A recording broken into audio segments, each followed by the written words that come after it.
غامدی صاحب، آپ کا جو نقطہ نظر رہا ہے کہ قرآن کو مطلب کہ بغیر پڑھنے کا کوئی فائدہ نہیں ہے، جس کی دلیل آپ نے قرآن سے خود دی ہے، تو میرا سوال یہ ہے کہ اگر ایک شخص قرآن کو پڑھتا ہے اس نقطہ نظر کو مانتے ہوئے، عربی میں تلاوت کرتا ہے، تو اس سے کیا اس کو ثواب ملے گا یا اس کا ایمان بڑھتا ہے یا اس کی کوئی اسپریچول حیثیت ہے یا نہیں؟ اور اسی سوال کا دوسرا یعنی بنیادی بات یہ سمجھنی چاہیے کہ ہر مسلمان قرآن کے بارے میں اپنے نقطہ نظر کی اصلاح کرے۔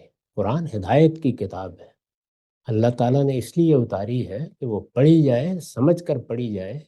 اس میں اس کا اولین ہدف یہ ہونا چاہیے کہ وہ قرآن مجید کا اپنی زبان میں، اگر وہ عربی زبان نہیں جانتا تو ترجمہ پڑھے یا ترجمہ سنے۔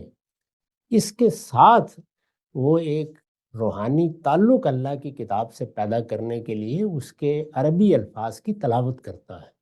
تو یہ تو بڑی غیر معمولی نعمت ہے، ضرور کرنی چاہیے۔ لیکن اگر اس کا نقطہ نظر یہ ہے کہ اس کی کوئی ضرورت ہی نہیں ہے، یہ تو اصل میں روحانی تسکین کا ایک ذریعہ ہے، تو اس سے کیا حاصل ہوگا پھر؟ تو میں نے اس دوسرے رویے پر، جو 99% مسلمانوں کا رویہ ہے، ہمیشہ تنقید کی ہے۔ ورنہ اگر کوئی آدمی ترجمہ پڑھتا ہے، سمجھتا ہے، جانتا ہے کہ اصل چیز یہ ہے کہ مجھے قرآن کو سمجھنا ہے، اور اس کے ساتھ عربی تلاوت سنتا ہے یا کرتا ہے، تو اس میں تو بہت داد دینی چاہیے، بہت عمدہ بات ہے یہ۔